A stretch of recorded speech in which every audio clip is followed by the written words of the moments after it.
Les voy a dejar con Héctor Cortés, que es parte del equipo de Vitrina Solidaria y importante. También por ahí con nosotros está Eduardo Quijano, que es quien está a cargo de de toda esta organización, que es una pieza bien clave, y se lo agradecemos muchísimo. Este equipo de Vitrina parecemos como 100 hormigas, pero somos como 5. Así que nada, Héctor, te paso el micrófono para que hagas la presentación. Gracias Raquel y gracias Eduardo. Sin ustedes no se podría hacer estos webinars. Nada, soy Héctor Cortés, cofundador de Vitrina Solidaria. Tengo el honor, ¿verdad?, de hacer la presentación de quien nos va a estar dando el webinar de hoy, Pedro Río. Yo esto lo hago del corazón, no tengo nada escrito. Yo conocí a Pedro trabajando en el plan de manejo del yunque. Para mí, Pedro es un líder de la región que ha hecho una aportación importantísima con la integración de las comunidades a ese plan de manejo del yunque. Pedro para mí representa un ejemplo de un líder que busca integrar a las comunidades a los procesos. Mi experiencia fue que participaron organizaciones sin fines de lucro, líderes comunitarios, se recorrió toda la región. Este plan de verdad, y gracias a Pedro, es un plan que yo lo puedo declarar un plan participativo, un plan que incluyente, es un plan, es un ejemplo de plan de verdad, porque dio la oportunidad que personas como yo tuvieran la posibilidad de poner un granito de arena, y así muchos líderes de la región del Yunque, que lo comprenden 9 municipios, participaron en el desarrollo del mismo. Tuve la oportunidad con Pedro de aprender sobre el yunque y le doy las gracias a Pedro por la oportunidad que me brindó de poder participar de ese plan de manejo. Yo me siento bien orgulloso de haber participado en él, porque de verdad cambió de lo que era el plan pasado a este. El que no lo ha visto o no lo ha leído, tiene que mirarlo, porque abre las puertas a que las comunidades puedan participar, puedan desarrollar proyectos. Es otra cosa, aparte de los recursos humanos que estuvieron envueltos en el desarrollo del mismo, gente que es súper, que me parece que eso le da un gran valor. Pedro, de verdad, gracias por tu compromiso con el yunque, con Puerto Rico, con unos valores que son tan importantes como es la solidaridad, la colaboración, el compromiso. De verdad, y gracias por estar en este webinar. Nada, es un honor presentarte. Así que te dejo con nuestro público. Gracias a nuestro público. Les recuerdo que mientras esté dando Pedro la presentación, apaguen los micrófonos. Cuando Pedro termine, vamos a tener un tiempo de conversación. Quiero que participen, le pregunten, no se queden con dudas, hablen. Es importante porque esto no queremos que sea solo en una dirección, queremos que participen. Así que muchas gracias por estar con nosotros. Recuerden, si les gusta lo que estamos haciendo, saquen un minutito y denos like. Es importante porque eso es el regalo que ustedes le hacen a Vitrina. Y si tienen un tiempito, suscríbanse al canal de YouTube. Tenemos unos videos que les van a fascinar. Y los webinars están súper. Así que nada, ahora los dejo con Pedro Río. Gracias, Pedro. Sí. Son todo tuyos. Buenos días a todos. Primero que todo, a nivel personal y de servicio forestal, espero que todo el mundo esté saludable y bien, ¿verdad?, ante las circunstancias. Básicamente, gracias a Vitrina Solidaria y a Héctor y a todo el grupo por sus palabras. Vamos a comenzar. Lo más importante, el mensaje del día de hoy es darle una explicación de cómo se está manejando el bosque a razón del nuevo plan de manejo que entra en efecto en agosto del año pasado, 2019. Tengo como algunos 15 slides, más o menos 25 minutos, 20 minutos, y luego entramos a las preguntas. Antes de comenzar, el proceso surge porque a través de la administración del presidente Obama, el gobierno cambia la manera de planificar el manejo de los bosques, inserta el tema de sostenibilidad económica, social y ecológica, y eso hace que nosotros modifiquemos nuestra estrategia de manejo, que es lo que le voy a explicar. El mensaje en general es cómo se está manejando ya y cómo se va a manejar y cómo se debe manejar el yunque en el futuro de otra perspectiva. Comenzamos. Básicamente le voy a dar una introducción a los activos del yunque, lo que nosotros razonamos e identificamos como el espacio ecológico, lo que identificamos que es el espacio geográfico, las condiciones actuales, la nueva visión y cómo adaptamos el plan de manejo. Hablo aquí un poquito de las circunstancias de cambio climático, eso no voy a abundar mucho, pero van a ver el razonamiento de cómo lo climático nos impacta y cuál es la nueva estrategia de manejo, que es la que quiero compartir con ustedes.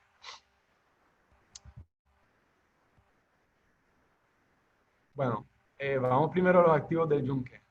En resumen, el yunque son como bosque 29.000 cuerdas de tenencia o tierras públicas.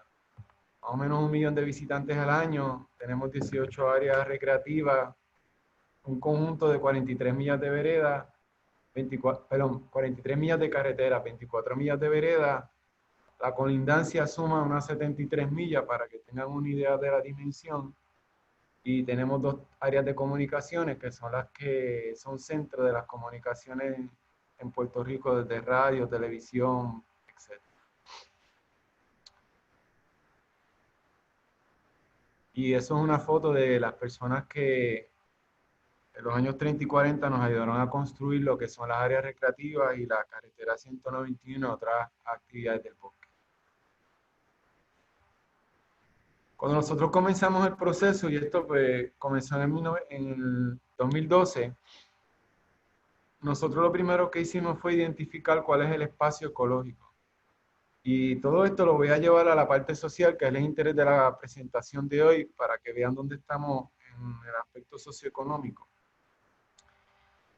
Lo que ven es un mapa que nosotros desarrollamos en el 2005, que dentro de la Sierra de Luquillo, que va desde la costa Ceiba hasta casi en el extremo oeste, llega casi a Trujillo. Tomamos la elevación o el contour sobre 100 metros sobre el nivel del mar, añadimos las áreas protegidas que rodean la Sierra de Luquillo. El negro identifica la zona de proclamación, es donde podemos adquirir tierra sin pedir permiso al Congreso, y el verde claro es la tenencia actual del bosque. Básicamente nosotros identificamos esto como el ambiente ecológico funcional que rodea al este de Puerto Rico, donde incluimos el yunque, las áreas o las reservas naturales o áreas protegidas que están alrededor del bosque, desde Rupert Road, para las Cabezas de San Juan, la reserva del Río Espíritu Santo, las Picúas, el corredor del noreste, y el área de Daguao, y unos bosques que hay en el área de Ceiba, el sureste, que son bosques de 30 a 25 años. Las colinas costeras, by the way, el rojo son las áreas urbanas. Y básicamente definimos ese espacio como el espacio que sería el óptimo que debemos tener para conservar o manejar como áreas de conservación o áreas naturales para que funcione o continúe funcionando propiamente el sistema. Básicamente, pues el sistema que se deriva de los vientos alisios, la lluvia cuando llegan a las montañas y la diversidad que existe en la zona por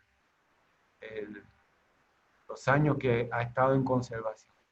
Pero una de las cosas bien importantes es que no solo que uno puede derivar de esta imagen, que no solo es el bosque, pero también es un complejo de áreas protegidas que rodea el bosque.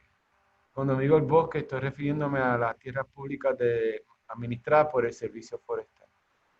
Y eso es una de las lecciones o uno de los hallazgos que encontramos al principio del proceso de planificación.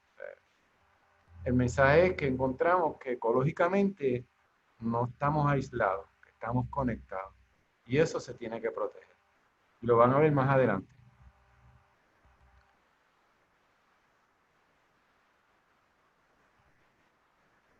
Entonces, lo otro que hacemos es que por virtud de la nueva directriz, tenemos que identificar el espacio geográfico, porque en el proceso de planificación entra la dimensión ahora por este nuevo reglamento de definir el espacio geográfico, que es el espacio donde domina lo socioeconómico. Y nosotros, y cuando digo nosotros, nos tuvimos más de 70 reuniones comunitarias por un proceso de casi 5 o 7 años, le quita un año y pico por lo de María y está como otro medio año por las Navidades, porque no nos reuníamos en Navidades. Y básicamente son 5 años trabajando con las comunidades. La primera reunión fue en Canóvana, llegaron 90 personas. En ese proceso identificamos por primera vez, lo cual nos lleva a desarrollar política pública, el espacio geográfico. Y lo dividimos de esta manera. El norte, que es Río Grande y Luquillo, básicamente se caracteriza porque hay mucha infraestructura fuera del bosque, al camino la Ruta 66, camino la 3, hoteles, áreas recreativas, parques, y es un enfoque es una área que se caracteriza por alta visitación, ¿verdad? Porque hay infraestructura. El este, que agrupamos en área geográfica Fajardo y Ceiba, básicamente esas son las laderas de las montañas que dan hacia el este, mucha lluvia, mucha agua por los vientos alisios y son áreas de captación de gran cantidad de agua. Y el sur-oeste, o el oeste y sur, que incluimos a Canóvana, Junco, Las Piedras, Humacao y Nahuabo, porque es un área que se caracteriza todavía que hay mucha agricultura, mucha ruralía, una conectividad con el bosque y aunque hay una infraestructura como la PR53, pero aún mantiene un carácter rural en las laderas y en las partes llanas de la zona. Y curiosamente tomamos la decisión de incluir Humacao, que aunque Humacao no es un municipio que esté adyacente a la colindancia del bosque, pero por el mismo contexto de las áreas protegidas que rodea los corredores biológicos de la Reserva de Humacao y la zona, además que son parte del área este, pues se decide o se llega al consenso de incluir Humacao y definir nuestro nuevo espacio geográfico.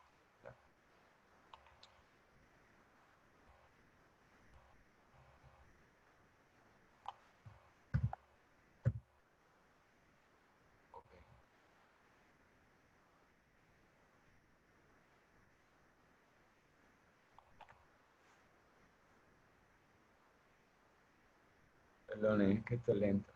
Entonces, si vamos aquí al espacio geográfico, ahora lo que hacemos es que nos voy a empezar a llevar a la parte de planificación y el problema y cómo tratamos de solucionarlo, ¿verdad? Esto es un mapa que representa el bosque y básicamente luego que analizamos la vegetación en el contexto ecológico, ¿verdad? Y el sistema,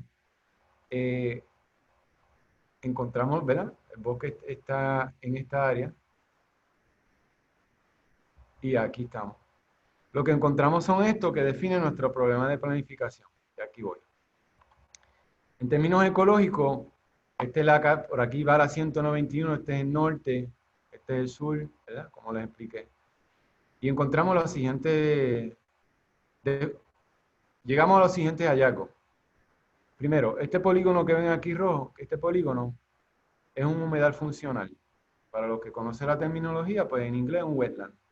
tiene todos los criterios de suelo, hídrico, saturación del suelo, la cantidad, el tipo de especie y el régimen de lluvia que lo hace un humedal. En realidad es un wetland. Muchos lo clasifican como mountain wetlands o forest mountain wetlands. Este color verde que ven aquí, cuando hacemos nuestra clasificación utilizando la tecnología de hoy en día, resulta que es una asociación de plantas que nada más ocurre en el yunque, en ese polígono, en todo Puerto Rico, y es endémica del área. Esta que está aquí. Esto que ven aquí son las áreas recreativas. Entonces, nuestro problema de planificación se convierte en el aspecto ecológico, en que tenemos mucha concentración de visitación en un área que es un humedal, en un área que solo existe en Puerto Rico en este espacio, que por lo tanto es bien endémico y de alto valor en términos de biodiversidad, en un área donde las áreas recreativas del yunque están concentradas, por lo tanto la tendencia es aglomeración, que las heredamos de los años 30 y 40, cuando los cuerpos civiles de conservación construyeron y hicieron las carreteras y las áreas recreativas, pero que a la misma vez, y entonces ahora entramos en lo social, están alejadas de las comunidades. Porque no hay áreas, aunque aquí hay áreas recreativas, pero son muy pocas, pero la concentración del disfrute o el diseño del disfrute está lejos de las comunidades. Y en este proceso, a través de los años, pues nosotros nos aislamos de las comunidades. La pregunta es cómo vamos a resolver eso. A través del grupo de trabajo, entonces desarrollamos un ejercicio de una nueva visión, que es la siguiente. Y esto pues nos tomó mucho tiempo, pero básicamente lo que queremos es proveer un bosque que integre los usos múltiples. Usos múltiples se refiere a recreación, vida silvestre, suelo, calidad de agua, vegetación, valores escénicos, etc. Pero por primera vez insertamos en nuestra visión que provea para oportunidades económicas y sociales. Más allá de la visión anterior del plan del 97, que era puramente proteger el bosque en el contexto ecológico, porque era la época que había mucha preocupación por la deforestación en los trópicos. Todo ese plan, su intención era proteger el bosque para que no hubiera mucha utilización y limitar y protegerlo para el futuro, ¿verdad? Pero ahora todo eso cambia. Y identificamos la necesidad de educación ambiental y aumentar el conocimiento ambiental de nuestras comunidades. Justicia social entra como un tema, no estaba en nuestra visión anterior, y la inclusividad y la colaboración. Pero es una visión totalmente nueva la cual tenemos. Entonces, para poder implementar la visión, en conjunto llegamos al consenso de que lo vamos a hacer a través de un comanejo. En inglés se le llama shared stewardship. Ya ese modelo de manejo comienza a surgir en Puerto Rico, pero nosotros curiosamente lo adoptamos, lo insertamos en el proceso y es el primer bosque en el sistema de bosque que utiliza la palabra comanejo en su estrategia fundamental de manejo. En la versión en inglés lo llamamos shared stewardship, pero es el centro de cómo queremos operar en el futuro. Queremos dejar de ser, manejar, yo lo llamo desde la oficina, los federales, aquí en la oficina nosotros, y que sea un manejo utilizando el conocimiento de las comunidades y la aportación de ellos, pero para llegar ahí tenemos que educar a las comunidades, y eso se lo voy a explicar más adelante. Pero el mensaje es que vamos a manejar el bosque, la decisión que se toma al firmar el plan es hacerlo a través de un comanejo. El plan identifica el comanejo en la parte estratégica y ahora comenzamos a lanzarnos a lo que se llama a la parte específica, site specific, de cómo comanejar, les voy a explicar más adelante. Cuando hacemos el plan, identificamos los 4 pilares. Voy bien rápido con ellos. Uno, y le explico lo que significan. Promover una identidad regional en y alrededor del bosque utilizando una política de que todas las tierras son importantes. Básicamente es un cambio fundamental al plan del 97 y lo que queremos decir implícitamente en ese lenguaje es que nosotros, o las tierras del servicio forestal, no son más importantes que ninguna área protegida o tierras privadas que existan alrededor. Por lo tanto, vamos a promover la región, ya sea en el contexto ecológico, en el contexto económico o en el contexto social, para beneficio de todo el mundo en la región. Y la región es la región este con los 9 municipios que le hablé. No queremos ya continuar con un lenguaje, aunque la gente se relaciona al yunque, al yunque, al yunque, pero cuando interpreten el yunque no es solo ir al bosque, sino que es ir al este de Puerto Rico y disfrutar del complejo de áreas protegidas y la belleza natural del este de Puerto Rico en el contexto social, porque hay belleza social, y en contexto ecológico, porque a la larga queremos ser la mejor región de Puerto Rico. Continuamos. Un ecosistema saludable, eso es obvio, que todo el trabajo sea colaborativo, colaborar con todo el mundo y adaptativo. O sea, aprendemos, continuamos mejorando, pero en 2 niveles. El nivel del plan, el cual ya el plan toma una decisión de cómo manejar, toma una decisión de ser colaborativo, inclusivo, pero también a nivel específico, porque el plan se implementa lo que se llama Site Specific. Entonces, ¿cuál es nuestro espacio Site Specific? Las comunidades. Y eso es lo que le voy a dar en ejemplo, cómo pensamos, cuál es la intención o cómo estamos tratando de diseñar la implementación del plan en ese contexto.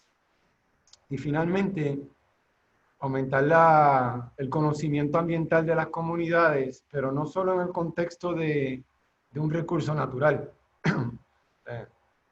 Aquí lo que nos referimos es que la comunidad nos dijo que ellos querían más acceso a información y a conocimiento para ellos poder tomar decisiones en el manejo del bosque, donde el bosque se define todo el entorno que los rodea. No estamos exclusivamente en las tierras públicas. Eso, ahora vamos a transicionar. Entonces, ¿qué sucede? Pues estamos terminando el plan en la historia y vino María. Esa es una foto muy curiosa de inmediatamente de satélite sobre el bosque. Y pueden ver que en lugar de verde es marrón, por la destrucción y la defoliación que trajo María. El punto aquí no es solo la defoliación, pero que hubo un cambio. Y ese cambio pues lo estamos experimentando ahora con lo del COVID. Y para poder bregar con el cambio, una de las ideas que tenemos es cómo nos aferramos o nos amarramos a lo local, en lo económico y en lo social. Volviendo al tema, cuando combinamos el espacio ecológico y el social, lo que terminamos en diseño del plan, y aquí les voy a hablar un poquito de cómo se diseña el plan en términos de la distribución de la tierra y la zonificación. A mano izquierda ven aquí el espacio geográfico que ya está en el plan diseñado de esa manera o adoptado en sus categorías, y a mano derecha cómo zonificamos las 29.000 cuerdas, y eso se lo voy a explicar ahora en el mapa. Lo importante aquí es que este gris se convierte en lo que llamamos área de interfase comunitario, un nuevo término. Nosotros zonificamos en áreas de manejo y lo que hacemos es que disponemos de esas 6.700 cuerdas para uso comunitario, eliminamos todas las restricciones que habían en el plan del 97 y la idea es, siguiendo el modelo de las Naciones Unidas, que al centro está la biosfera, y hay un anillo que rodea, que protege esa biosfera, que es donde la comunidad, para uso comunitario. Y luego, pues, está el espacio geográfico que nos rodea, y tanto de las comunidades aledañas como comunidades que estén más alejadas en el entorno del área este. Pero el término que estamos usando lo llamamos CIRMA, y les voy a abundar sobre eso ahora.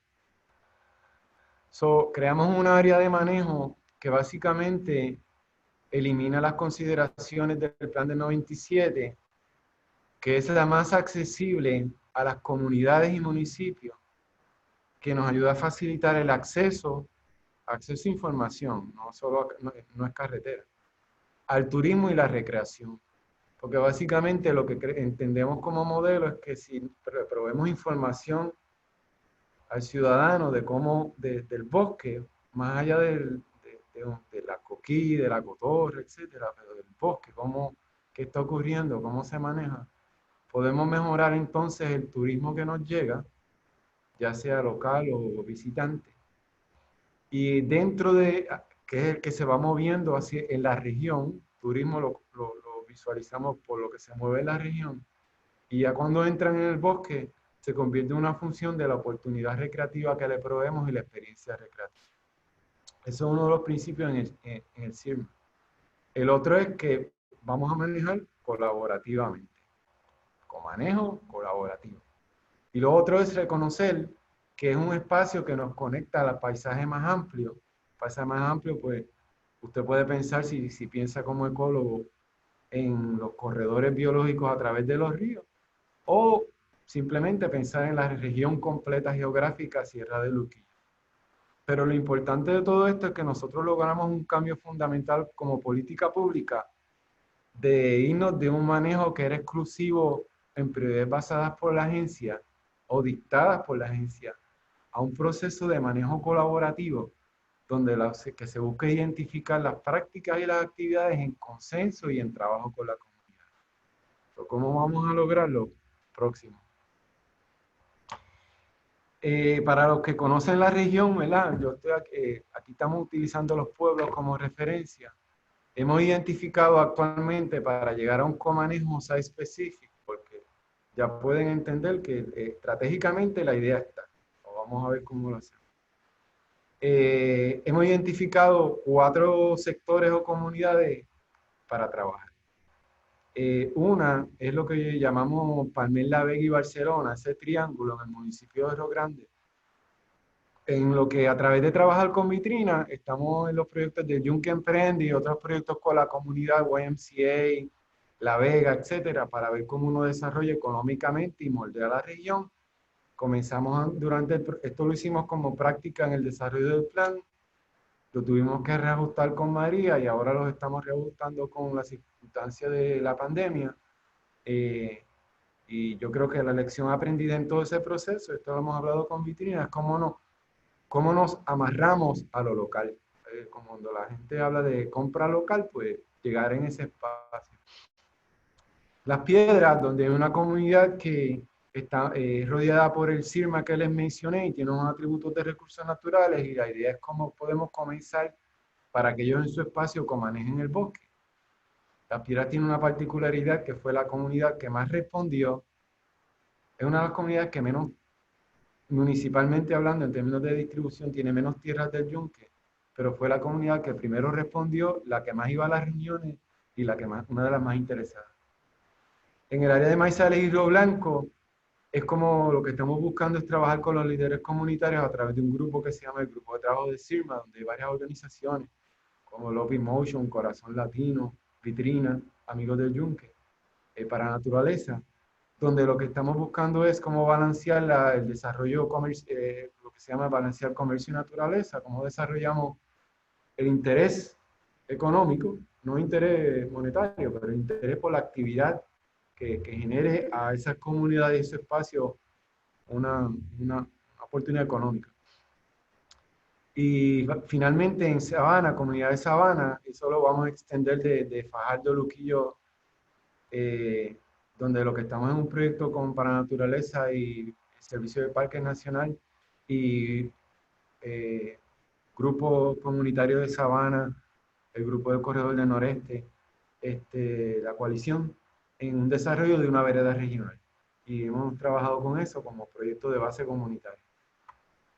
Que vaya desde las cabezas de San Juan al Yunque o del Yunque a Nahuabo, pero unas veredas que vayan a través de múltiples jurisdicciones o espacios. Quien empieza a mover todo este motor es el CIRMA, lo que llamamos el CIRMA. Básicamente terminamos zonificando, y me voy por los colores, que es más fácil. El área gris es el CIRMA. Esta área de color rosado, creamos una ruta panorámica. la designamos como zonificación. Ruta panorámica pues es un atractivo también. El área azul, estas son los ríos escénicos del río Icaco y río Mamey, río Mameye y río Icaco. Designación del Congreso como Wallan Scenic River, que lo protege para la posteridad. Verde oscuro es el área de wilderness, como dice en inglés, área prístina del Toro, designación del Congreso también por ley presidencial 2005. Y el púrpura es nuestra área de manejo recreativo, donde tenemos el problema de mucha visitación. Por lo tanto, lo que estamos buscando es maximizar la oportunidad recreativa en las partes bajas del bosque, mejores suelos, menos lluvia, fácil mantenimiento, pero más importante aún, conectadas con las comunidades. Un ejemplo, no hay por qué una vereda del Yunque tenga que ser por el centro del bosque o por una carretera. Ya es momento de que una vereda, el acceso sea a través de un espacio comunitario o una finca privada, le provee la oportunidad de desarrollo económico y social a la comunidad. Es un ejemplo. A la misma vez que vamos dispersando la recreación en otras áreas de la región. Aquí el mensaje de esto es una tabla que compara el plan del 97 en la zonificación al plan del 2020, 2019 que digo. Pero lo más importante son, para mí, que son 7.187 cuerdas que van de cero uso comunitario implícito o explícito a 7.187 cuerdas que están disponibles para uso comunitario de manera intencional. Una de las críticas es que el plan, por la designación del Toro y los ríos escénicos, pues tranca mucho del bosque en su desarrollo, lo hace más pesado. Ahí es que está, 7.187 cuerdas para el pueblo. Seguimos. En conclusión, nosotros tuvimos muchas conversaciones con los manejadores de áreas protegidas al respecto. Tratamos de bregar en el plan con los asuntos de cambio climático, colaboración, turismo y desarrollo socioeconómico. Creamos el área del CIRMA que les expliqué.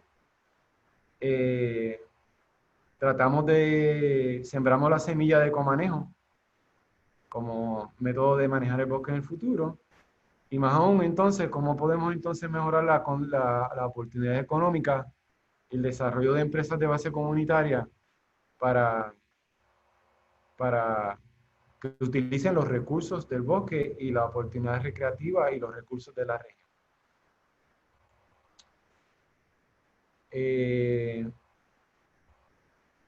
Antes de concluir, pues las referencias para esto son el avalúo se hizo un avalúo donde se evalúa la condición del bosque entre 1997 y 2014.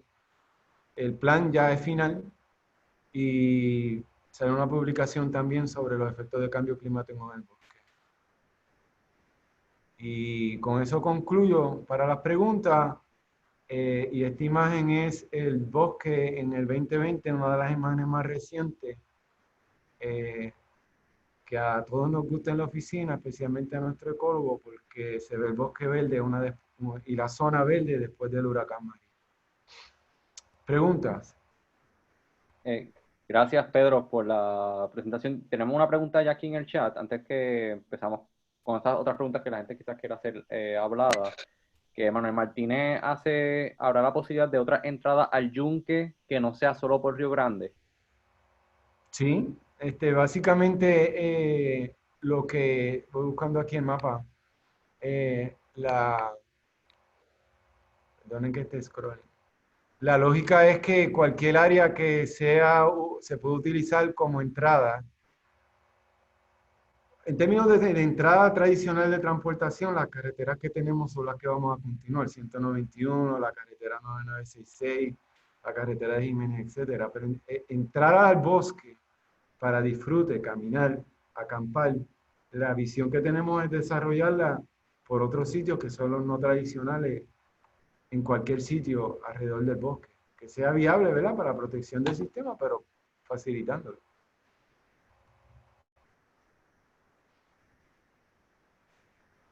Gracias. Tenemos aquí otra pregunta de Pamela Silva, que si en esta zona existen conflictos de las comunidades con la vida silvestre. Repíteme la pregunta. Que si en esta zona existen conflictos entre las comunidades y la vida silvestre. Esa es muy buena pregunta. Básicamente yo le podría contestar de esta manera. Nosotros cuando hacemos, para poder llegar a la conclusión con ella, ¿verdad? Nosotros identificamos en este proceso 600 especies de plantas, 127 especies de fauna, que abundan en el bosque. De esas son 37 en el área de la fauna que entendemos que son especies donde hay una preocupación de la conservación de ellas. Conservación, en inglés, Species of Conservation Concern. Son especies que existen, pero nos preocupa que ellas puedan persistir. Utilizando el bosque, siempre va a haber conflicto, que es lo que puede ver uno ahora cuando estamos en COVID, que donde no había una fauna, ahora aparece fauna. Pero donde puede haber conflicto es en, por ejemplo, ahora mismo nosotros estamos liberando la cotorra puertorriqueña en el norte del bosque. Especie que está en la lista de extinción. Si la cotorra va a sitios que son rurales, fuera del área protegida, pues obviamente puede haber un conflicto si las personas no cuidan de la especie. Y ahí sí es un ejemplo de ese conflicto, ¿verdad?, que puede ocurrir. Espero que eso le conteste la pregunta. Yo creo que la conclusión es que sí puede ocurrir un conflicto, y más allá de la noción de proteger la especie, cómo uno integra el manejo de la especie a un nuevo espacio. Nosotros liberamos 30 cotorras en enero, y hasta ahora están en el bosque, en el área de la tenencia del yunque, porque ahora el bosque es otra cosa. El día que ellas salgan fuera del bosque, pues va a haber un conflicto. Y ese conflicto se reduce trabajando con el dueño de tierra en manejar sus recursos naturales y su entorno. Y ese conflicto se reduce si los educamos propiamente. Pero siempre es como uno mitiga el conflicto o trabaja con el conflicto. Claro.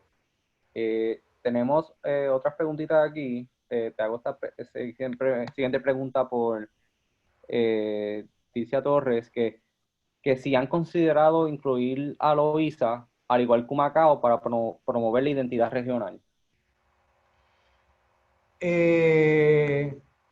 La contestación honesta es que en par de ocasiones, como en unas 5 ocasiones durante el proceso se mencionó. Sí.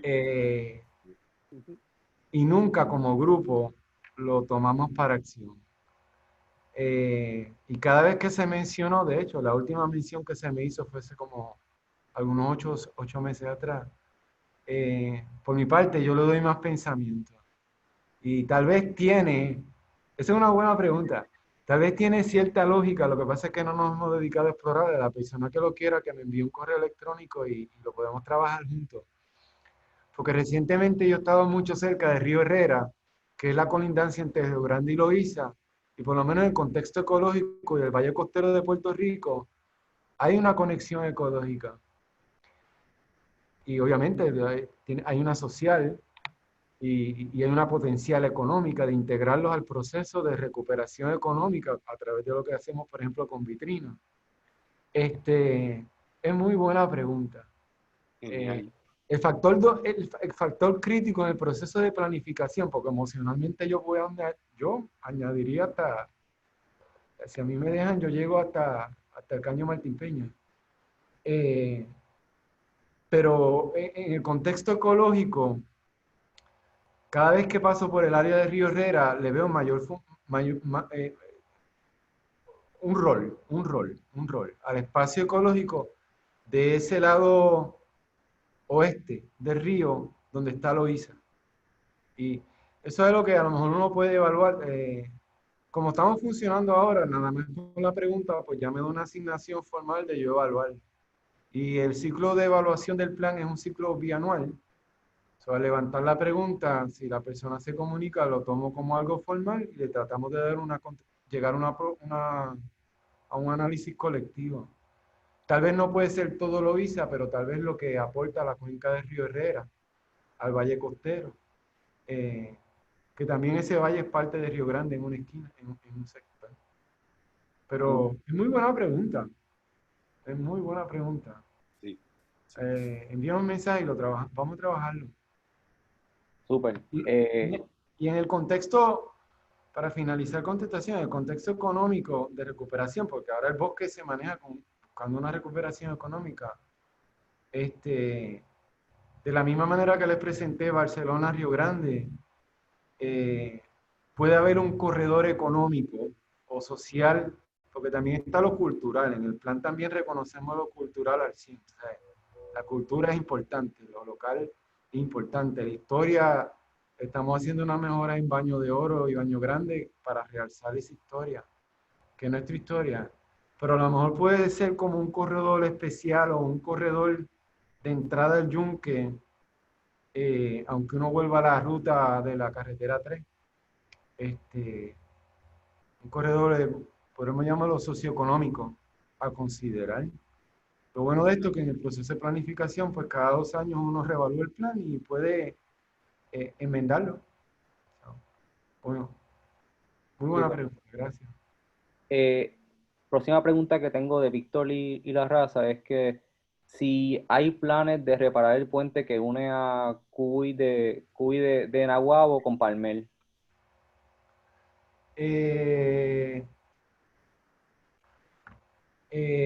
No, el plan de 97 es histórico. El plan, por muchos años se trató de mejorar la carretera que se perdió en un derrumbe de 25 cuerdas en 1963 en los años 60 en el sur.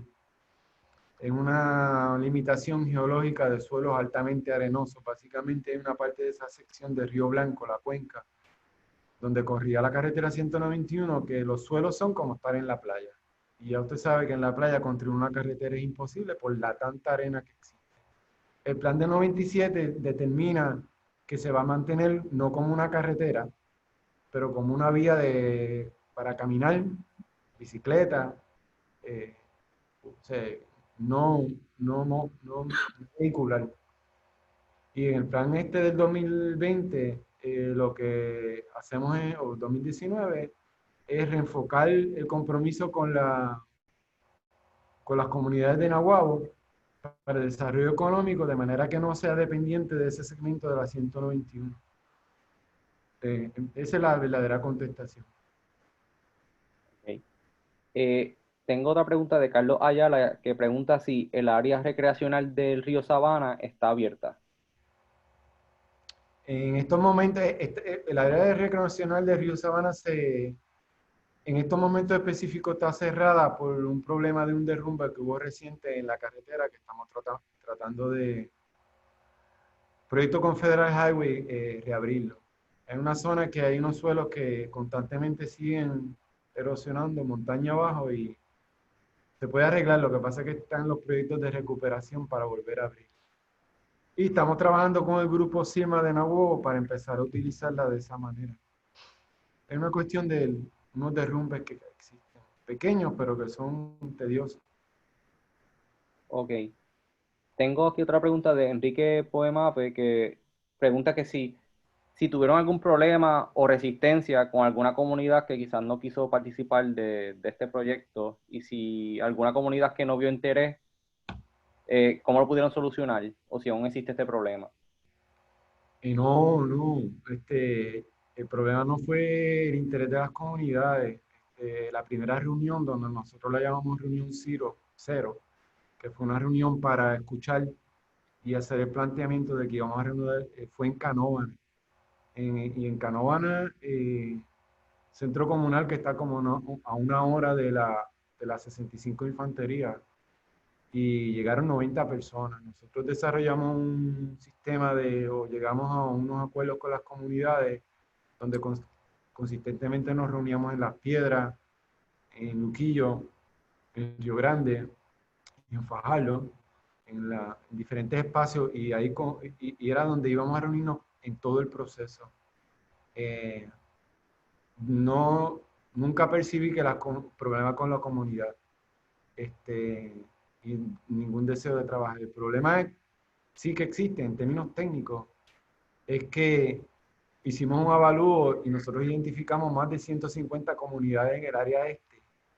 Y el área este tiene muchas comunidades que son pequeñas, por virtud de la montaña y la costa.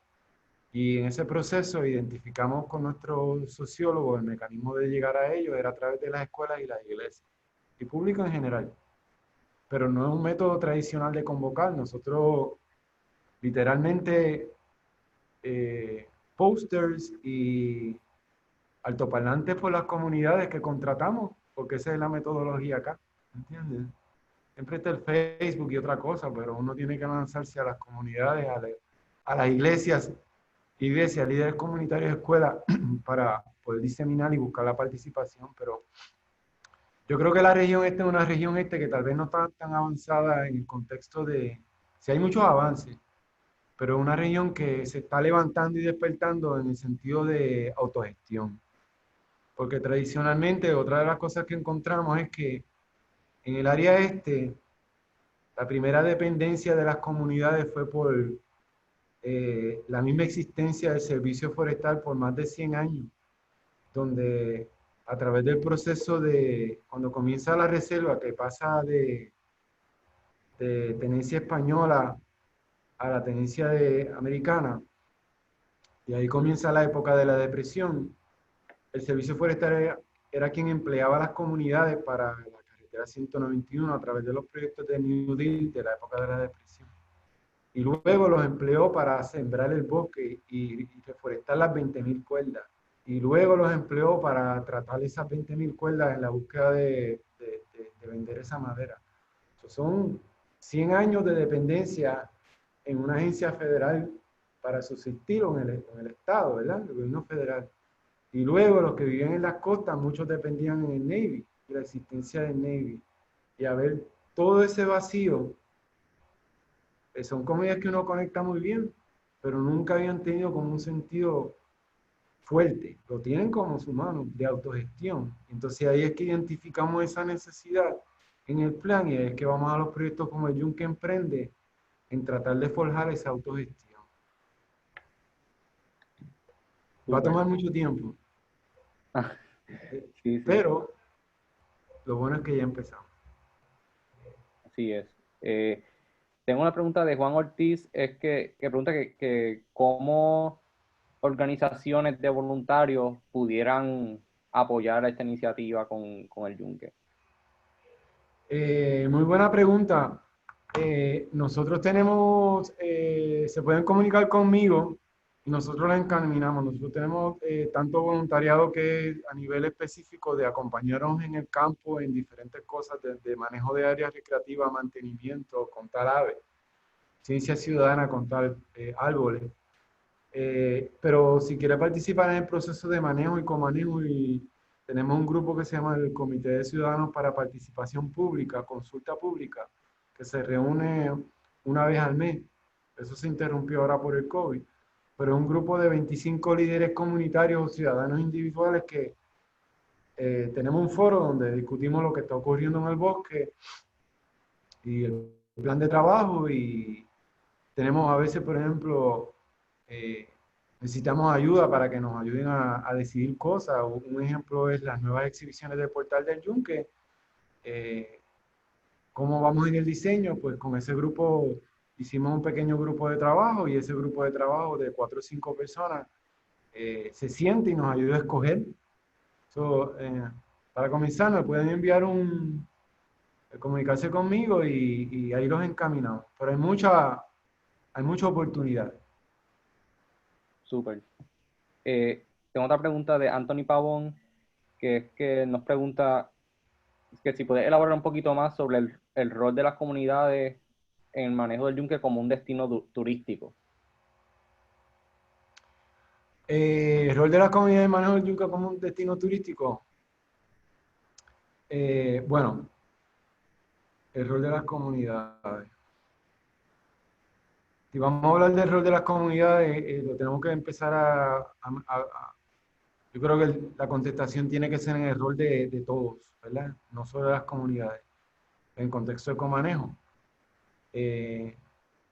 Básicamente lo que estamos buscando con el nuevo plan es reenfocar la oportunidad turística en el área este, que todo el mundo mire hacia el área este de una manera particular con un branding, y para eso el grupo de trabajo de CIRMA que les mencioné, pues estamos trabajando esas ideas.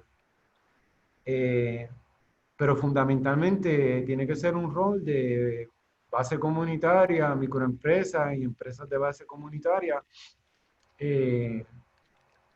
porque es de ellos.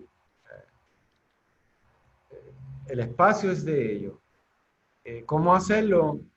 En términos de base comunitaria, o sea, base comunitaria, microempresa, si vamos a contestarle el rol, ellos son el actor principal de la película y hay que facilitar eso. En el pasado, un ejemplo, el plan de 97, el actor principal de la película era el servicio forestal. Era una noción de que para aquella época usted estaba en un resort, Dorado, Ponce, se montaba en una guagua, llegaba, o en un crucero, venía al yunque, visitaba, una hora se iba, y el plan diseñó para eso. El actor principal no era la comunidad, para contestar la pregunta. El plan nuevo lo que hace es que reconoce el área este como un atractivo total y reconoce que se debe diversificar la oportunidad. No es solo ir, como rompemos ese paradigma, no hay que ir solo a ver la cascada de la mina, o la coca, o la torre Yocajú para usted disfrutar de la belleza natural del este. Y si disfruta de la belleza natural del este, en otros espacios va a tener la misma calidad y la misma experiencia. Y ahí es que las comunidades se benefician. Y ahí es que entonces la comunidad primero tiene que reconocer esa oportunidad, verse como el actor y ejecutar. Y básicamente la contestación es que ellos son el actor principal. Ellos son el Hamilton de esta cuestión. Súper. Tenemos aquí otra preguntita de Normari Matos de Blue Fern, que pregunta que si podríamos mostrar un mapa donde se encuentran las 7000 cuerdas que mencionaste anteriormente en la presentación, me parece. Sí, está viendo la pantalla, este espacio gris representa el área del CIRMA. Y déjame ver si tengo otra. Lo veo aquí a lo mejor más grande. Este espacio gris. Aquí vamos a decir que esto es la entrada del yunque, por aquí es la 191 para que Normari se ubique. Pero estos son todas, es básicamente todas las tierras que rodean al bosque. Este es Luquillo, Río Grande, por aquí es Río Grande, Canóvana, entonces acá tenemos las piedras, aquí hay unos pedazos de Canóvana, con las piedras, Inaguabo y Ceiba.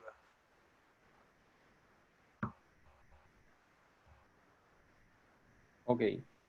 Tenemos otra pregunta de Luis Rosario que nos pregunta que si al abrir las entradas por otra área al yunque, ¿qué efecto causaría a nivel de conservación de las áreas protegidas? Bueno, cualquier apertura de las áreas tiene que ser dentro de un diseño propio. Los efectos que tenemos en el área protegida ahora por la alta visitación, aparte de la basura, pues uno se compacta el suelo. En esos espacios inmediatos, pues disminuye la diversidad de las especies. Para darle dos ejemplos. Básicamente, en el principio de utilizar la tierra, uno tiene que mitigar los efectos, se mitigan con la frecuencia, el diseño de las áreas recreativas, la capacidad, es uno de los problemas bien grandes que tenemos siempre. Uno tiene que reconocer que siempre va a haber la presencia del humano siempre va a tener un efecto en la tierra, eso es obvio. pero se mitigan con técnicas de diseño de las facilidades, los días de utilización y muy importante, uno lo que llama en inglés no deja ningún rastro, en inglés llaman leave no trace, vas a un área protegida, te llevas todo, arreglas el sitio para que no se vea compactado. En realidad, pues, requiere mucho de cambios en la conducta humana. Gracias. Pero, Uh-huh. pero lo importante es que, como para lograr cambios en la conducta humana, en términos de manejo de un área protegida, que es un reto siempre, uno tiene que referirse a los valores de la persona, y aunque los valores no estén alineados en términos de ecológicos y recursos naturales, pero como el área es tan atractiva, pues es fácil dirigir la persona a la importancia de conservar y proteger. Súper. Tengo una próxima pregunta de Manuel Martínez, que nos pregunta que si puedes clarificar un poco sobre la colindancia del yunque. Oh, sí, le explico ahora.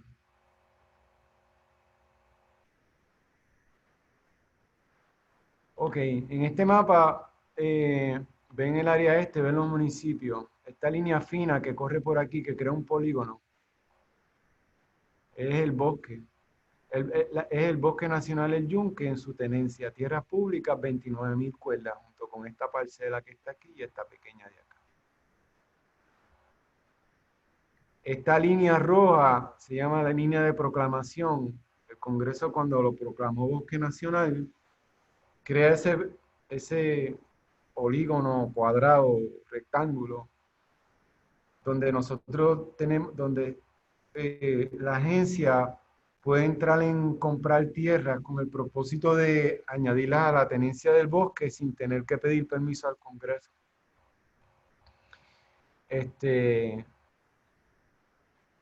Y como ven en el mapa, pues tenemos los municipios que componen, que tienen colindancia en lo que se llama political boundary con el bosque. Espero que eso conteste su pregunta. Sí, creo que pudimos aclararme. Un pequeño comentario. Como referencia, aquí en el bosque son 29.000 cuerdas, pero el espacio completo de este polígono o figura geométrica roja son 55.000 cuerdas. Ok. Tenemos otra pregunta de nuevo de Normari Matos, que ya pues explica, ¿verdad?, que ya vive en la comunidad de Palmer y le interesa saber si hay algún proyecto específico relacionado al aspecto educativo que se esté trabajando en las comunidades de Palmer, Barcelona y La Vega. Bueno, hay un par de proyectos que tienen un matiz educativo y hay uno que le puedo mencionar tres rápido. Primero es el trabajo que se está haciendo con la comunidad de Barcelona en La Vega y la YMCA, donde es un trabajo dirigido a mejorar la condición de esas comunidades y su conocimiento de los recursos que los rodean. La Vitrina Solidaria y la YMCA y la universidad pues entraron en asistir a las comunidades en diferentes aspectos de cómo utilizar sus recursos en ese aspecto. Y hay un nivel de educación porque se van educando desde los recursos que contienen hasta cómo funciona, ¿verdad?, la parte social. Tenemos, por ejemplo, proyectos con la escuela intermedia, la escuela superior que está en Palmer, donde es un proyecto de enfocar la oportunidad de que ellos conozcan a través del cambio climático y la siembra de árboles. Y esa escuela está en la comunidad de Palmer. Y ahora estamos comenzando el desarrollo de diseño del programa y los currículos para el programa de educación ambiental. Y como estas 4 comunidades que les mencioné que vamos a trabajar, pues ahí nos vamos a dirigir. Actualmente, espero que eso le conteste la pregunta. Sí, gracias, Pedro. Tengo aquí otra preguntita de Omar Gutiérrez, que pregunta que si todavía hay planes de liberar más cotorra en el yunque luego de la gran mortandad a causa del huracán María? Sí, muy buena pregunta. Lo que sucede es que, si me permite, le puedo demostrar algo.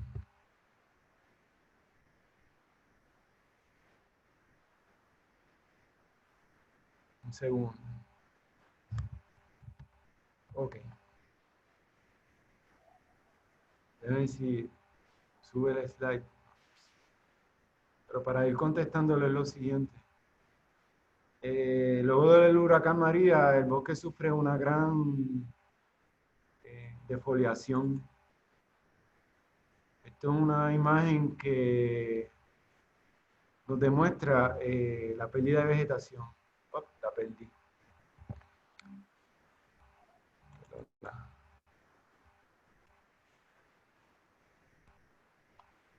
Pero básicamente en la imagen lo que ven es que se pierde la vegetación y el cambio de vegetación.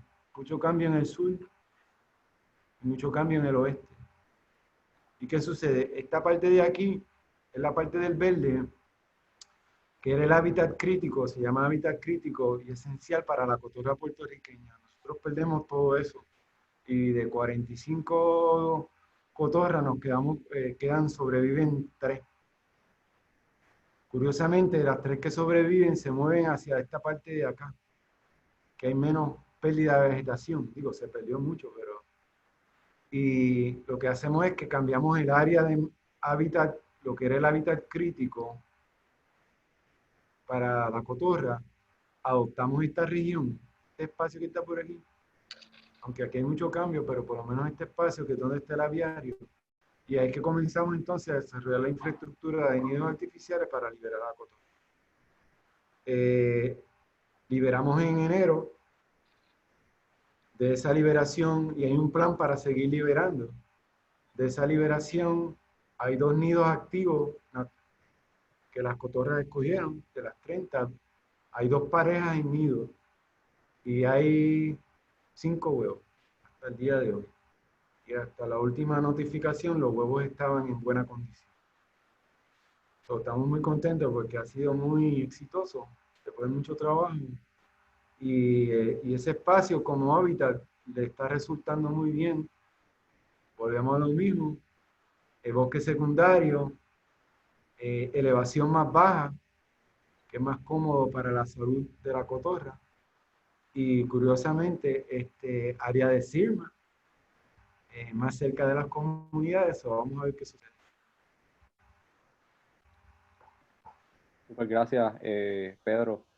Tengo otra pregunta de Treaty Buckle. Ella hace la pregunta en inglés, pero voy a traducirla en español para el beneficio de todos, ¿verdad?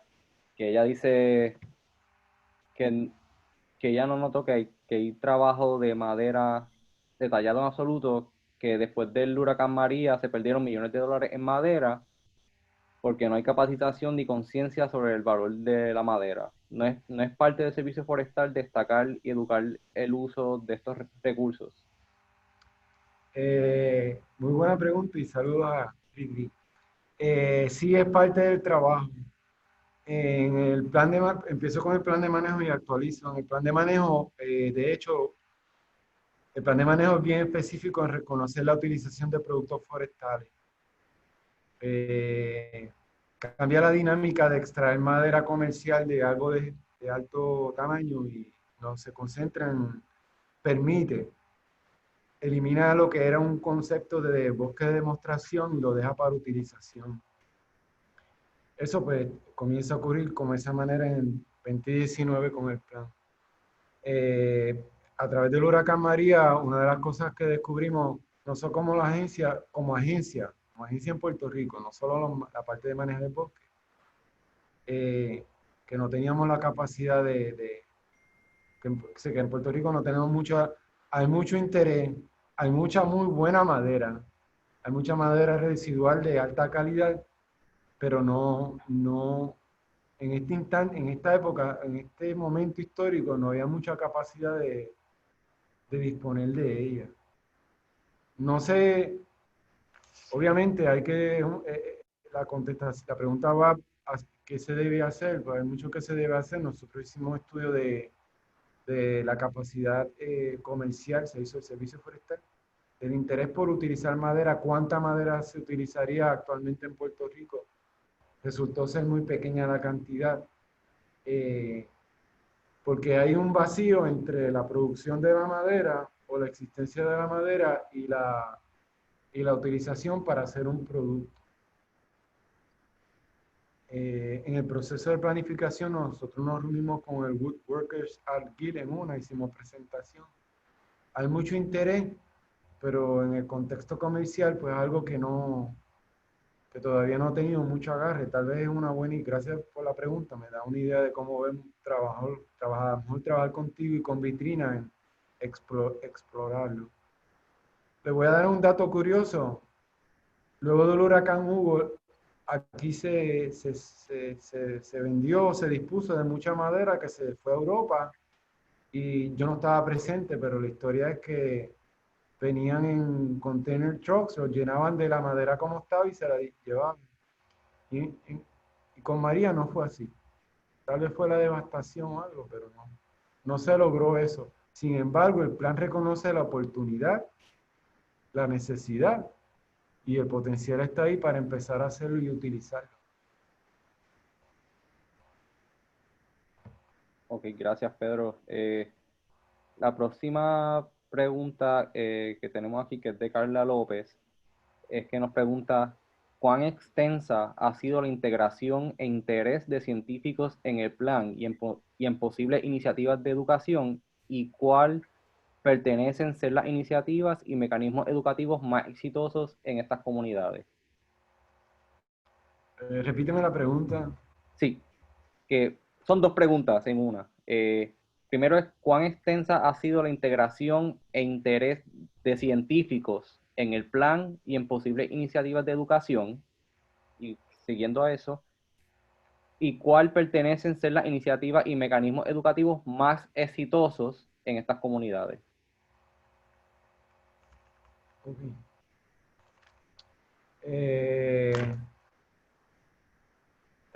La primera pregunta, ¿cuán extensa es la participación en el plan y en la educación de los científicos? En el plan fue bien extensa porque el proceso de planificación del servicio forestal requiere que se utilice lo que se llama el BASI, Best Available Scientific Information. Nosotros lo que hicimos fue integrar en el proceso desde el primer día a un grupo de científicos que nos ayudaron en el proceso. Lo que hicimos fue que en lugar de desarrollar el plan sin tener científicos en la mesa y comunidad, o sea, no solo con comunidad, pero estaban manejadores, comunidad y científicos. Por ejemplo, participó Cambio Climático, el doctor Bill Gould, Grisel González de ITF, sociólogos o social scientists que hay en la agencia, economistas como científicos, antropólogos, que nos ayudaron a hacer los avalúos etnográficos, sociólogos, ecólogos y personas que bregan con elementos del paisaje amplio. Fue bien extensa el grupo de trabajo, el núcleo eran como 8 personas, pero el total del grupo de trabajo eran algunas 23 personas. Y de esas 23 habían casi, en términos funcionales, una tercera parte eran científicos. Y eso es un requisito.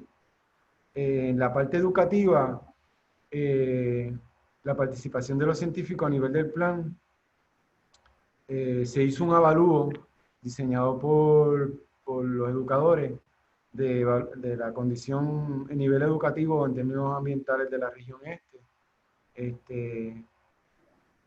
Y todo eso se llega al plan en la sección de educación ambiental. Ahora lo que estamos haciendo es comenzando desarrollando el programa. Y ahora vamos a convocar un pequeño grupo de personas para identificar los currículos. En conclusión, nosotros con la agencia, el proceso de manejo nos requiere que utilicemos la mejor ciencia. Eso es siempre. La segunda parte de la pregunta, ¿me la puedes repetir? Sí, ¿cuáles han sido las iniciativas y mecanismos educativos más exitosos en estas comunidades? Esa pregunta es buena. Yo creo que el mecanismo más exitoso son los jóvenes. Y me explico. Por ejemplo, nosotros tenemos un programa que llevamos por años, se llama, vamos a llamar los jóvenes en el bosque, aunque en inglés llaman kids, pero, y otro, lo cual hemos hecho es trabajar con los jóvenes de la comunidad de Río Grande, con intermedio y superior, para que hagan actividades en la escuela y luego lleguen al bosque. Y ese tipo de actividad con los jóvenes en contexto educativo es la más, es la más jovial, al ver la reacción de ellos, ¿verdad? Es la más entretenida, es la de mayor interés, o sea, en términos de ellos, del interés que expresan. Ellos han hecho proyectos que tienen que ver hasta desde fotografía y cómo en fotografía reflejar el cambio climático. Tiene buenos currículos, utilizamos el grupo de 4H, que es una organización excelente en términos de integrar al joven y la familia. So, ese mecanismo de trabajar con los jóvenes es bien efectivo. Y el plan, y por regulación nueva de planificación de la agencia, no de nosotros, en el proceso de desarrollo del plan se requiere la presencia de los jóvenes. Y nosotros tuvimos que incorporar eso. Y lo dice la regulación. Nosotros tenemos una regulación que dice que en el proceso de colaboración tiene que haber lo que dice en inglés Youth Participation. Y yo creo que es el mecanismo más productivo. El joven aprende, lleva a su comunidad, lleva a su escuela, lleva a sus compañeros y nos ha funcionado muy bien. Muy bien. Espero que eso le conteste la pregunta.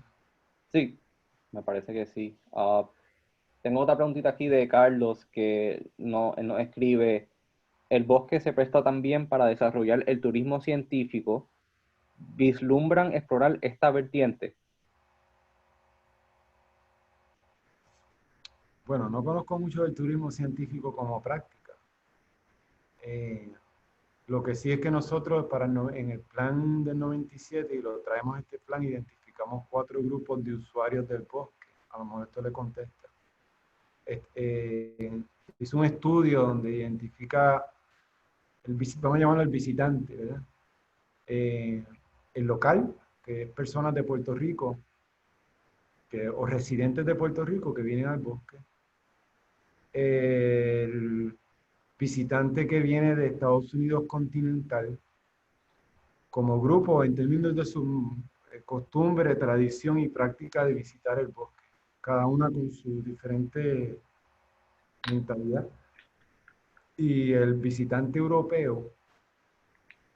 Y el cuarto grupo, curiosamente, que tal vez no iba a contestar la pregunta, fue el científico, donde nosotros tenemos un profesor o un científico, pero un grupo de estudiantes que visitan el bosque con algún propósito. En algunas ocasiones, no solo hacer investigación, pero tenemos muchos profesores y estudiantes que vienen y visitan el bosque como un ejercicio académico de su semestre. O sea, aquí tenemos profesores que simplemente lo que hacen es traer sus estudiantes, ellos caminan, ellos ven el bosque y ellos mismos le dan la clase a los estudiantes o ese compartido, esa enseñanza en un bosque tropical. A veces los conocemos, a veces no los conocemos, pero es otro tipo de usuario. Espero que eso pueda contestar un poco la pregunta. ¿Lo podemos llamar turismo científico? Sí, tal vez. Lo que no hemos explorado, que tal vez es una buena idea, es cómo dejarle saber al público y al turista actividades científicas que ocurren en el bosque. Sí, tenemos un programa de ciudadanos científicos donde el voluntario participa en el actual es sobre reconocer en el CIRMA qué está ocurriendo en ese espacio después de un huracán María en términos de árboles y vegetación. Se puede llamar como un turismo científico.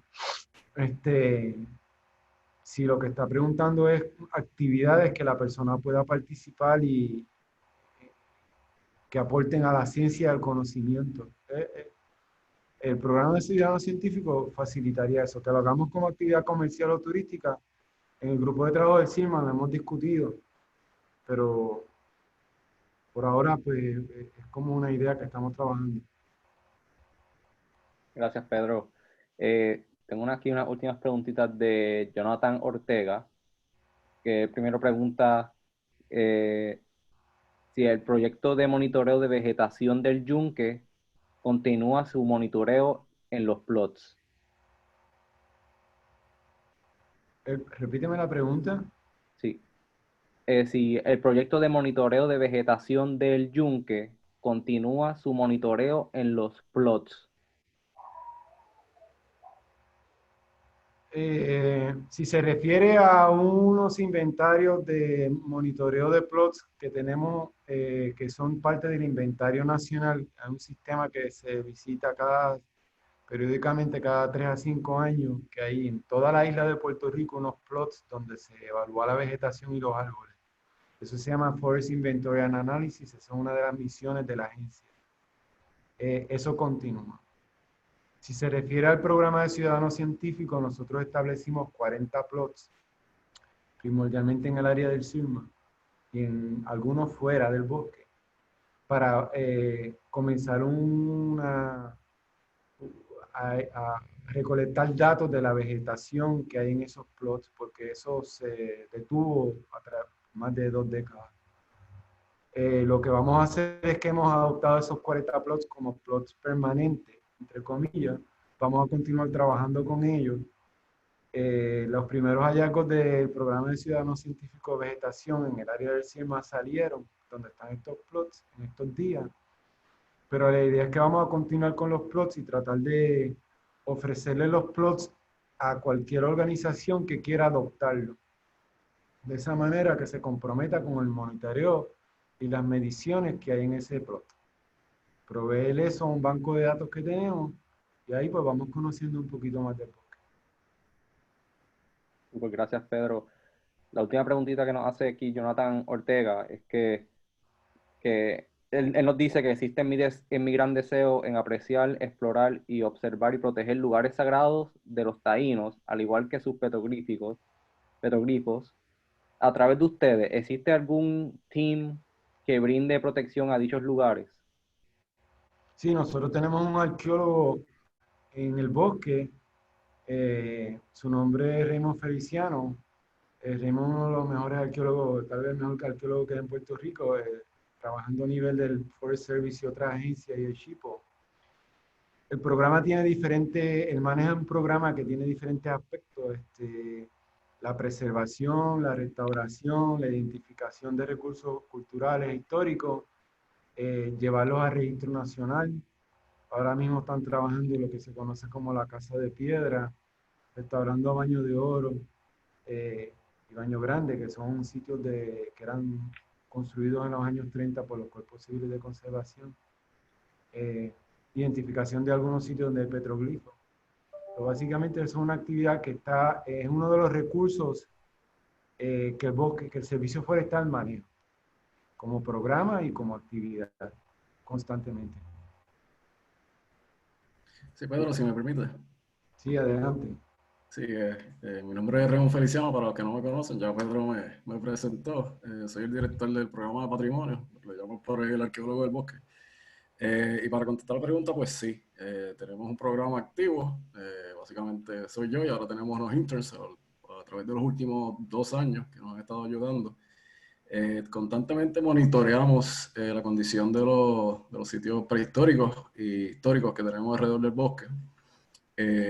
Así que sí, trabajamos activamente. Una de las cosas que sí se hace, o mejor dicho, que dejamos de hacer, es no diseminar la localización de estos sitios, porque aunque hay mucha gente que tiene muy buenas intenciones, la mayoría, a veces pasa que no van con buenas intenciones a esos sitios, y nos hemos tocado en el caso del yunque que muchos de estos petroglifos han sido dañados en algunos momentos, especialmente los que están en zonas más accesibles como el Río Blanco.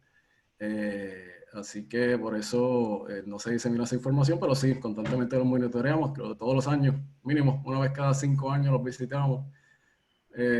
Lo bueno es que estos petroglifos están en zonas que están estables, así que llevan ahí miles de años. Para contestarte a la otra pregunta que habías hecho sobre las investigaciones o la ampliación de las investigaciones en el Yunque a nivel arqueológico, pues sí, cuando empezamos en el desarrollo del plan de manejo del 2012, que hicimos el estudio de la condición corriente que teníamos en el 2012, nos dimos cuenta que sí tenemos muchos recursos históricos ya reportados, pero el problema principal era que no estaba siendo diseminada la información al público. Así que eso se puso como uno de los objetivos principales y por eso hemos estado trabajando tanto en Facebook, haciendo charlas. Tenemos ahora los Ranger Talks, las charlas de los Rangers, que están todos tratando de llevar cierto tipo de información al público para que la gente no solamente cuando piense en el yunque estén pensando en las cotorras o en los árboles, sino que también entiendan la historia dinámica importante del ser humano y la formación del bosque. Otra de las cosas que hicimos en el plan de manejo es que sí, se estableció una plataforma para entonces hacer un modelo predictivo para hacer investigación científica arqueológica tratando de buscar nuevos sitios. Así que desarrollamos un modelo predictivo basado en un sistema de información geográfica y ahí llegó el huracán. Así que no hemos podido ir al campo a implementar el modelo predictivo porque todos los modelos predictivos que básicamente te predice posiblemente dónde tú puedes encontrar yacimientos o sitios arqueológicos, hay que probarlo en campo para ver si funciona o no funciona. En los últimos 2 años, pues obviamente hemos estado respondiendo a las cuestiones del huracán y hemos estado concentrando en hacer los inventarios para ver las condiciones de los cientos de sitios que tenemos en el campo, más empezar la restauración de muchos de ellos, como mencionó Pedro, Casa de Piedra, los sitios más icónicos en las zonas recreativas. Pero en los próximos años nos estamos moviendo entonces a implementar esos inventarios. Y otra de las cosas importantes también mencionar sobre el plan es que, como Pedro mencionó, el plan nos permite revisitarlo un periodo cada 2 años, para eso hacemos monitoreo y alterar y cambiar ciertas cosas que estén o no estén funcionando. Y a la luz de los desarrollos tecnológicos, por ejemplo, en el campo de arqueología con sistemas remotos y sistemas de información geográfica, fotos aéreas, LiDAR, que es básicamente un láser con el cual tú haces un mapa, pues eso nos va a permitir posiblemente no irnos necesariamente con ese plan inicial que teníamos, sino adaptarlo a las condiciones actuales y mejorar las posibilidades de encontrar otros sitios arqueológicos. Así que no necesariamente nos centremos tanto en ir al campo específicamente a buscar como tradicionalmente hacíamos, que era con machete y pala y buscando yacimientos, sino empezar con un acercamiento más remoto, más científico y más accesible antes que nos tiremos entonces al campo a empezar a buscar. Pero sí, está en el tintero y nos seguimos moviendo ahora, ya que estamos saliendo de la recuperación, para entonces retomar el patrón normal del programa de patrimonio. Raymond, saludos, Sí. Héctor. Creo que eso amerita un webinar, así que vamos a estar comunicándonos contigo para que hables un poquito de esa experiencia tan rica que yo creo que nuestra audiencia quisiera aprender y estarían interesados. Así que nos estaremos comunicando contigo porque yo le veo eso un excelente webinar. Así que nada. Eduardo, yo creo que para respetar los tiempos, ¿verdad? Ya son las 11, casi las 11:30, ¿no? Sí, Y yo sí, quiero que vamos a ir concluyendo. ¿Qué tú piensas, Eduardo? Sí, eso mismo iba a decir que estaba esperando porque creímos pues, de la su aportación bien importante y creo que es un tema bien interesante que, como, concuerdo con Héctor, que deberíamos entonces comunicarnos con Ritmo para ver si podemos hacer un webinar de este tema. Si Pedro quiere dar algún tipo de conclusión o reflexión ahora al final para concluir, Pedro, si tiene algo, un recap y cerramos. No, brevemente y respetando el tiempo, primero de todo, gracias a Vitrina por la oportunidad, gracias a Vitrina por el compromiso que tiene con las comunidades, especialmente en el aspecto socioeconómico. Para nosotros ha sido una experiencia de gran aprendizaje y hay que reconocerlo públicamente, ¿verdad? No solo porque ellos sean el host, pero la verdad es la verdad, como dice mi mamá. Y lo otro es exhortar a todos que lleven, que divulguen y compartan el mensaje de que hay que comanejar y que no solo, que es un compromiso. O sea, hay que hacerlo, no hay otra manera. En estos tiempos, si no nos sentamos todos en la mesa, no podemos manejar la región y el bosque de una manera muy productiva. A la orden, a nombre del Servicio Forestal, somos todos servidores públicos. Ya vieron el ejemplo de Raymond, servidor público también. Cualquier cosa que necesiten con nosotros, a disposición. Y las personas que quieran trabajar se pueden comunicar conmigo. Los podemos invitar a la reunión de grupos que tenemos. Y la persona con la idea de Eloísa, que por favor se comunique conmigo para ver si la trabajamos. Muchas gracias y mucha salud y mucha precaución a todos. Gracias, Pedro. Gracias, Pedro. Excelente programa. O sea, increíble. Las preguntas, creo que ha sido uno de los programas que más preguntas ha tenido. Ya tenemos otro webinar. Ha estado genial. Gracias de verdad a todos los que han participado. Quiero recordarles que este martes tenemos un excelente webinar. Es sobre la vereda del noroeste con Soledad Gastambide. Así que es otro webinar que yo creo que es espectacular y que este grupo que ha participado en el de Pedro, yo creo que le va a interesar el de este martes que viene.